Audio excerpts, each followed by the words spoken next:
Честита нова година! Честита нова година за много години! Може да поздравиш зрителите, не си се появял тази година на малкия екран. Честито богоявление, уважаеми зрители! Искам да ви кажа, че на днешния ден не трябва да празнуват само йордановците, или богдановците, или бояновците.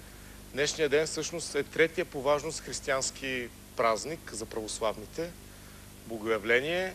Той е характерен с това, че на днешния ден се освещават бойните знамена. Всъщност, знаеш ли кога е първото освещаване на бойно българско знаме? Не.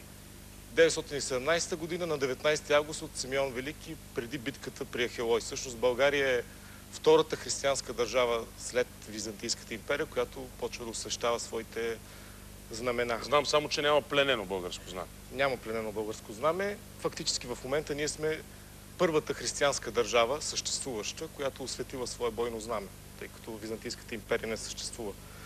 Разбира се, днес България е далече от това да прилича на империя или на голяма сила. Но човекът, който е герой на днешната история, е намерил начин да съхранява българския дух, българските традиции и да твори нещо българско чрез нещо сравнително малко. Не е меч, не е голяма армия, не е знаме. Това е хармоник. Хармоник. Да, това е хармоник. Аз мога да ти кажа, че това е един изключително труден за свирене инструмент. Предполагам, че музикант си поканил тази вечер. Той е едно от поредните доказателства, че в България се раждат необичайни хора. Не бих казал, че е само музикант, защото той е инженер, състезател по мотоциклетизъм, футболен съдия, професионален рибар, музикант и автор на десетки авторски хора и ръченици, базирани на българския фолклор. Избрах днеска той да поздрави нашите зрители. Представям ви Яни Стоянов.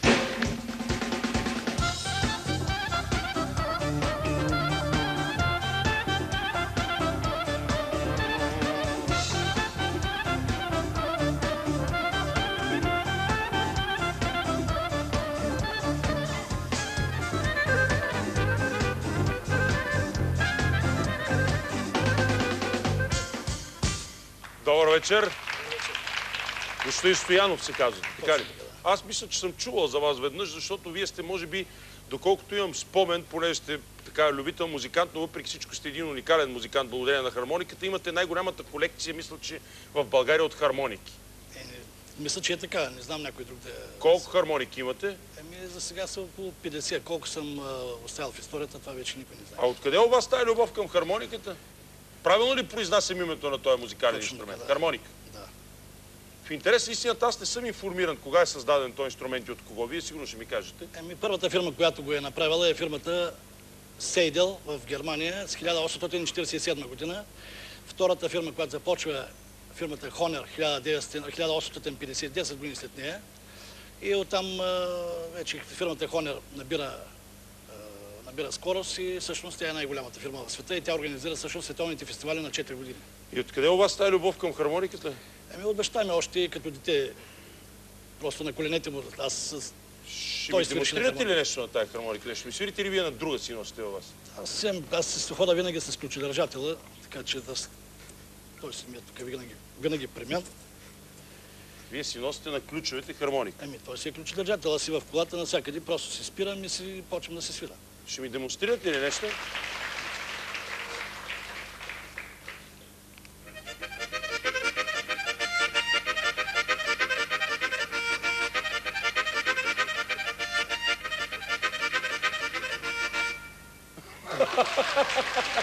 А нещо по-бавно? Нещо лирично?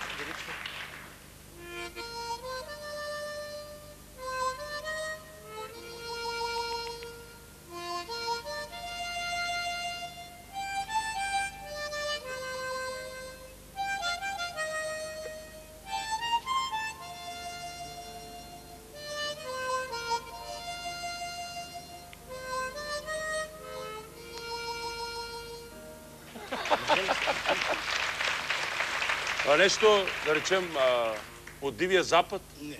Не, а само българско свири? Само българско и то предимно от 4 години само с българско. Нищо друго не съм свирил. Добре, свири ми нещо друго.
Как го правиш това сега?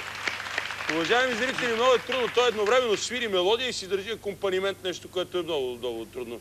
Виждал съм големи майстори на хармониката, но за пръв път виждам някой, който свири български. Аз като Йоани не съм виждал, защото той днеска ми демонстрира нещо. Това има 10 отворчета, аз не разбирам нищо от инструменти. Виж сега. Да закриеме. Това са 10 отвора. 3 да речем. От коя страна?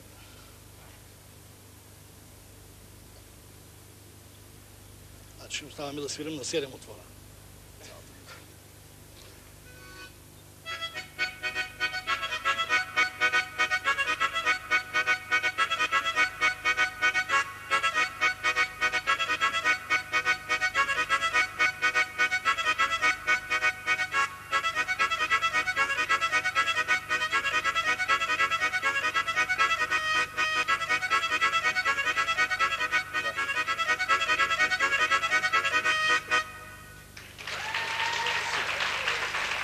А явно неравноделните ритми ги впечатляват най-много. Ами, впечатляват ги втория миди, всъщност ще бъде... Имаше германци, които се чудеха... Ти си издал диск? Дали имам два езика или как става това нещо. Стояха като падкосени, всичките бяха като какви? Като гръмнати бяха. Като падкосени? Да. Откъде си ти? От Бургас. Ага, ясно. Падкосени значи като какво? Значи ударени в главата. Да. По този начин. Само да питам, да ми е ясно. Да, и какво сега? Само с... Можеш още да закриеш и да свириш, пак или не? Само остана на 7. Да, може да опитам да видя дали ще стане нещо нататък. Не съм ги... Аз не съм си слагал текстов вкъщи.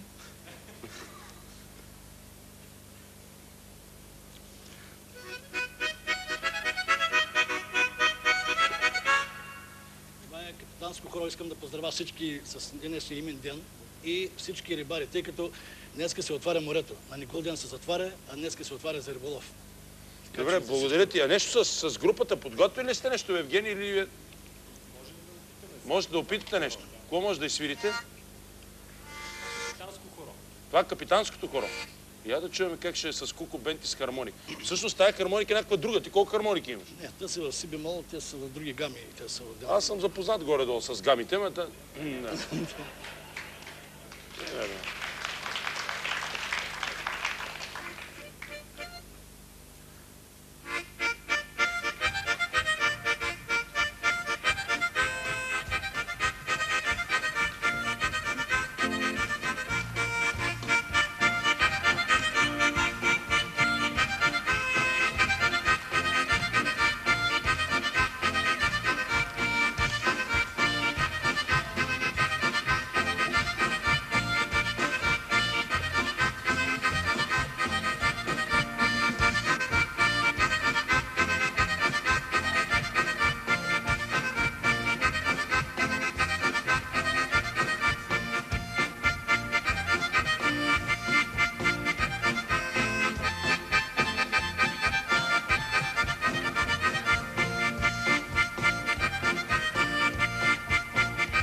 Добре, ти свирил ли си на дама, на жена, свирил ли си с хармоника? Това трик ли е, когато си свалил някое гадже или... Не, едно време имаше такива за сиренади, такива неща. Това беше едно време. Когато бяхме... Къде си живееш? В Бургас ли? В Бургас се живее и само на морето се живее. В Бургас и нищо друго. Защо само на морето и само в Бургас? Защото съм следвал във Варна, школа за запасни офицери в военно-морско училище Варна, в Созопол съм Добре, служил. ясно случай, ма защо сега? Сега защо само там? Защото спомените са там или защото там се чувстваш най-добре? Мога от балкона, като закусвам, виждам морето, виждам по море едновременно и Созопол. И това ли е най-важно? Това е най-важното. Отваря ми се душата, като влезах в морето. Какво би свирал на морето? Предполагам нещо лирично, или? Дали се сета, прави нещо, не искам да го показвам на...